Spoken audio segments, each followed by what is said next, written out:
वर्तमान में जो विधायक जी है उनकी विकास भी नहीं हुआ है। पार्टी बदल कर जो आई हुई है तेजस्वी यादव जी के कंधे पे चढ़ जाती है या कभी राहुल जी के पास आ जाते हैं। बस उनको अपनी कुर्सी बचानी है, जिसके वजह से वो जनता को बेवकूफ बना रहे हैं। हमको 10,000 रुपया नहीं चाहिए, अगर उनको देना ही है तो रोजगार दे, शिक्षा दे, है ना, नौकरी दे ना। हॉस्पिटल बना है किसके लिए? रेफरेंस के लिए, रेफरेंस के आदमी के लिए, और जितना गरीब गुड़िया है उसके लिए नहीं। रेफरेंस जब तीन बार जीते तो एक बार जीत दलित महादलित को कुछ नहीं समझा। टिकट बेचता है जो सरकार, वो हम पब्लिक को बेचता है।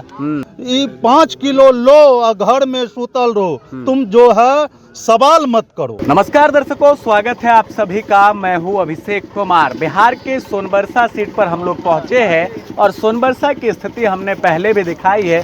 कुछ हद तक आप ये कह सकते हैं कि कोसी क्षेत्र होने के कारण अभी भी ये क्षेत्र काफ़ी पिछड़े इलाके में आता है। और पिछड़ा इलाका क्यों है? 15 साल का मौका यहाँ पर रत्नेश सादा जी को मिला है। एक बार पुनः वो तैयारी किए हुए हैं कि किसी भी तरह जनता उनके समर्थन में आए। बात करें महागठबंधन की तो सरिता पासवान को कांग्रेस ने यहाँ से अपना उम्मीदवार बनाया है। और इन उम्मीदवारों की रेस में एक उम्मीदवार हमारे साथ किरण देवी जी हैं, जो बसपा की प्रत्याशी है। और इनका जो एजेंडा है वो क्या है, किस मुद्दे पर ये यहाँ की जनता को अपनी ओर आकर्षित करने में लगी हुई है, इस पर बातचीत करेंगे। किरण जी, सबसे पहले तो बहुत बहुत धन्यवाद। गांव ग्रामीण और कुल मिलाकर आप कह सकते हैं गाय गोबर के बीच में आप लोग पहुंची हैं यहाँ पर। क्या लगता है सोनबरसा की वर्तमान स्थिति, आपका जो चुनावी एजेंडा है और चुनावी मुद्दा है, वो जनता को किस तरह समझ में आ रही है? देखिए, पहले तो आपके मीडिया के थ्रू सभी को नमस्कार। और हम यही कहेंगे कि 15 साल जो आपने मौका दिया है और वर्तमान में जो विधायक जी है उनकी विकास देखिए कहीं भी नहीं हुआ है। ना ही शिक्षा पे हुआ है, ना ही रोजगार पे हुआ है, ना ही महंगाई पे हुआ है। हम किसान भाइयों अभी भी झुलझ रहे हैं। पानी बाढ़ के सीजन आते हैं तो सभी के घर में पानी होता है। आप देख सकते हैं उधर, अभी कैमरा अपना घुमा के देख सकते हैं कि सब इतनी बुरी कंडीशन में है, जबकि यहाँ के वर्तमान के विधायक जी हैं, उनके बाद भी और यहाँ के सारे पब्लिक काफ़ी कष्ट में है। तो हम जनता से यही कहेंगे, एक मौका हमको चाहिए, हमको दीजिए। हम आपकी बहन हैं, आपकी बेटी हैं, कोई नेता नहीं है। अगर आपकी आशीर्वाद हमको मिलती है तो हम पहला आपका शिक्षा पे काम करेंगे, महंगाई पे काम करेंगे, बेरोजगारी सबसे पहले ख़त्म करेंगे।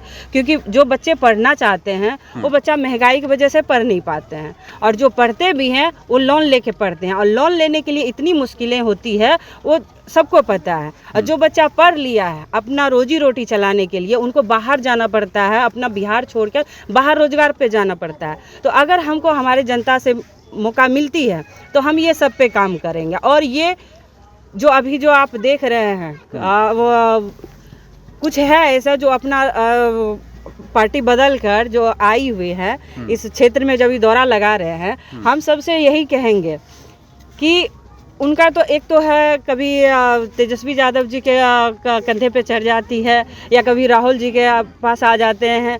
तो ये सब जो है ना, आप जीत कर तो जाएंगे पर आपके लिए कुछ नहीं करेंगे, ये मेरा वादा अगर हम बात करें तो 2 धरे से आप खुद ही वहां पहुंची, 2 धरे से मूलतः लड़ाई इस बार देखी जा रही है। त्रिकोणीय समीकरण आपको लेकर बनता है, यहाँ दिख रहा है। जनसुराज के भी प्रत्याशी है। रत्नेश जी कह रहे हैं कि सोनबरसा को हमने बदला, सड़कें हमने बनाई है, सोनबरसा में हमने अस्पताल की बिल्डिंग बहुत अच्छी बना दी, लेकिन वहाँ सुविधा आपको भी पता है और जनता भी जानती है कि किस तरह की सुविधा है। वो कह रहे हैं कि निबंधन कार्यालय हम लेकर आए, और वो कह रहे हैं कि इस बार अगर जीते तो महुआ बाजार को प्रखंड बना देंगे, सोनबरसा को हम लोग जो है कुल मिलाकर इसको अनुमंडल बना देंगे। नहीं, ऐसा तो ये अनुमंडल बनाने से काम चल जाएगा या कुछ और है? नहीं, ये सब ऐसा कुछ नहीं होने वाला है। बस उनको अपनी कुर्सी बचानी है, जिसके वजह से वो जनता को बेवकूफ़ बना रहे हैं। पिछले 15 साल से बेवकूफ़ बना ही रहे हैं, इस बार भी वो बेवकूफ़ बना रहे हैं। तो हमारे जनता इतना बेवकूफ़ नहीं है, अब सब समझ चुका है कि कौन उनके लिए विकास करेगा, कौन नहीं करेगा। अभी सबको चाहिए रोजगार, सबको चाहिए शिक्षा। 10 हजार भी तो भेजा है। नहीं, तो वो 10,000 आप कर्ज दिए हैं ना। आप जिसको 10,000 लौटाया है, आपको आया था 10,000? नहीं, हमको नहीं आया है। नहीं, हमको नहीं आया। हमको 10,000 रुपया नहीं चाहिए, अगर उनको देना ही है तो रोजगार दे, शिक्षा दे, है ना, नौकरी देना, क्यों अपना बच्चा कैसे महिलाओं को आप लोग समझा रही हैं? अभी जो घूम रही हैं, रात में देख रहे हैं हम, एक आप जो है गांव में आई हुई है, यहाँ महिलाओं से मिल रही है, बच्चों से मिल रही है, उनको क्या समझा रही है कि क्या सोचकर वो लोग मतदान करें 6 तारीख? बस हम यही कह रहे हैं कि देखिए, मतलब अभी सबसे पहली बात तो है शिक्षा। मेरा मेन है शिक्षा।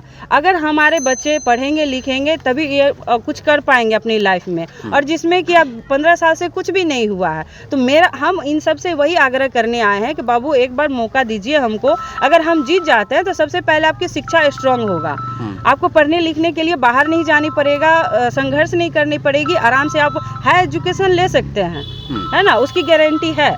बस एक बार मौका दीजिए, और जो भी कुछ किया है इतना साल से आप सबको पता है, हमको भी पता है, बस एक बार आप लोग देख लीजिए, है ना। बड़े बड़े नेता आएंगे, वो लोग वोट मांगने के लिए कहते हैं कि भैया कुछ भी करेंगे, मुख्यमंत्री को पैदल चलाना पड़े वो भी चलेंगे। विपक्ष के नेता भी आने वाले हैं, सुनने में आ रहा है पप्पू यादव भी जनसभा बहुत जल्द करने वाले हैं यहाँ। जी करेंगे, क्योंकि देखिए हमारे जनता बहुत भोले भाले हैं, बहुत सीधे हैं।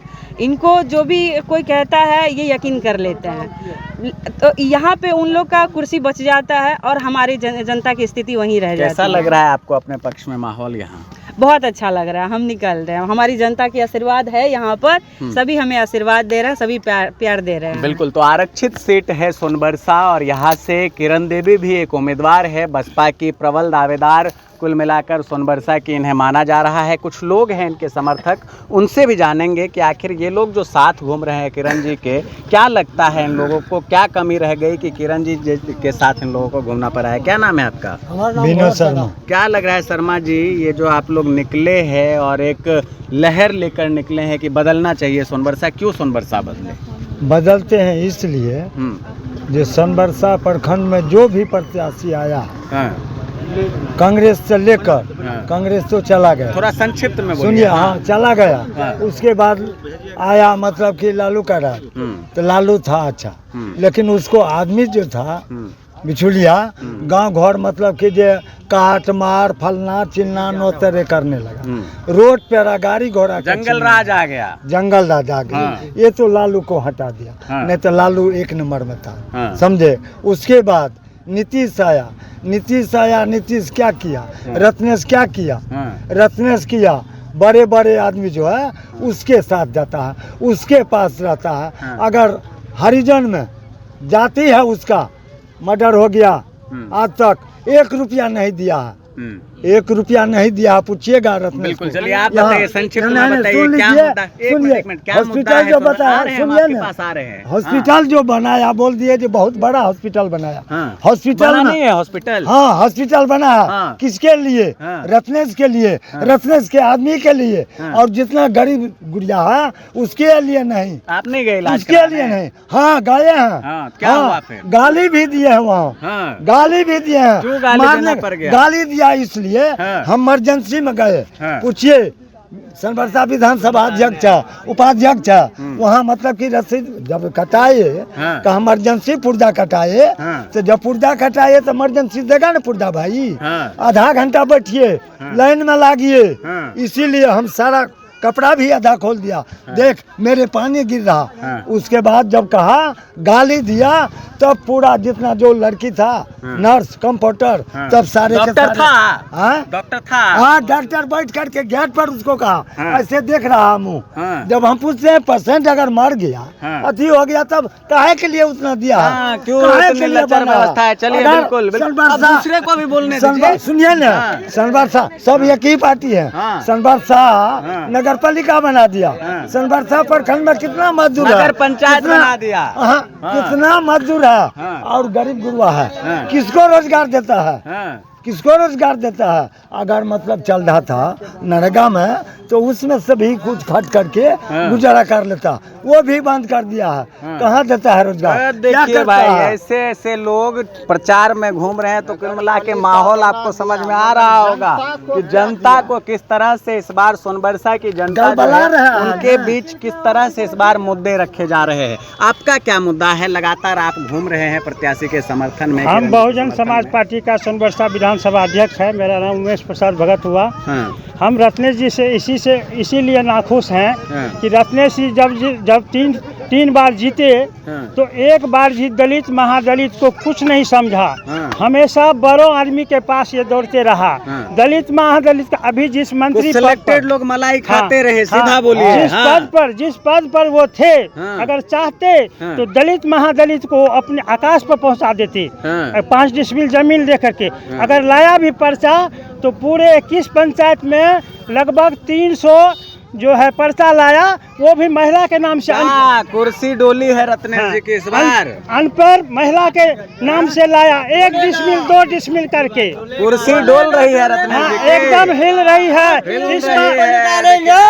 क्या कह रहे हैं? हम ये कह रहे हैं कि हम लोग सर जो बार बार वोट देते हैं कांग्रेस से लेकर के लालू प्रसाद को तक दिए, नीतीश कुमार को भी वोट दिए। रुकिए, नीतीश कुमार अपने चोरवा को भेजता है यहाँ टिकट दे करके। जो टिकट बेचता है जो सरकार, वो हम पब्लिक को बेचता है। जो विधायक टिकट मोल लेकर के 8 लाख छोड़िए कितने में आया, आप छोड़िए, उसका कोनो हिसाब नहीं है, ऐसे नहीं लगा सकते आप एलिगेशन। अच्छा ये बताइए, आप लोग घूम रहे हैं, युवा है, क्या समझा रहे हैं जनता को? बसपा के समर्थन में क्या लोग आएंगे? बताइए। सबसे पहले तो आपके चैनल और दर्शक को बहुत बधाई, बहुत शुभकामनाएं। देखिए, हमारा जो मुद्दा है, बहुजन समाज पार्टी का जो मुद्दा है, वो मुद्दा है शिक्षा, स्वास्थ्य, रोजगार और उनके जीवन यापन के ढंग को बदलना। मेरा सबसे पहले बाबा साहब कहते शिक्षित बनो, संगठित हो और तब संघर्ष करो।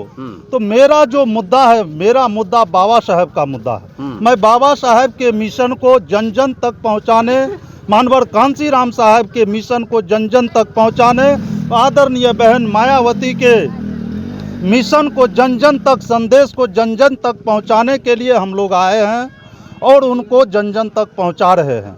हमारा मुख्य मुद्दा है, अभी आप देखिए हमारे लोगों को 5 केजी अनाज देकर वो क्या प्रलोभन बना दे रहे हैं कि तुम 1 मिनट सुनिए, ये 5 किलो लो और घर में सुतल रहो, तुम जो है सवाल मत करो। आपको पता है ना 4 किलो मिलता है, 5 ठीक, आप 4 किलो, आप मीडिया भाई को पता है 4 किलो, तो बूझ लीजिए कि वो 1 किलो जो बचता है तो कहाँ कहाँ कमीशन जा रहा है।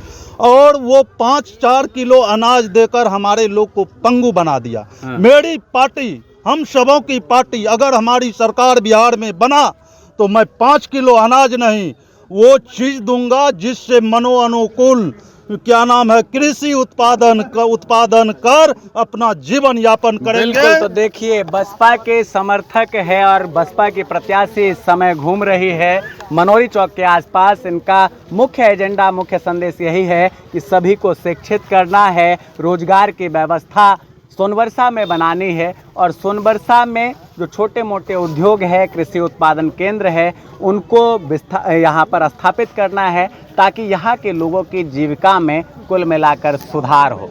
क्या कुछ जो एजेंडे प्रत्याशी अपने अपने सोनबरसा की जनता के समक्ष रख रहे हैं, कौन सा एजेंडा, किस प्रत्याशी का एजेंडा जनता की समझ में आता है, ये तो 14 तारीख को पता चलेगा। लेकिन एक अपील जो लगातार हम करते हैं कि आप 6 तारीख को मतदान में भाग जरूर लें, अपना एक मत जो है जरूर डालें ताकि आपका जो विधायक आप चुनकर भेजे वो आपके विधानसभा के सदन में जाकर आपके लिए आवाज़ उठा सके, आपके लिए विकास की योजनाएं ला सके। आप तमाम दर्शकों का बहुत बहुत धन्यवाद। नमस्कार।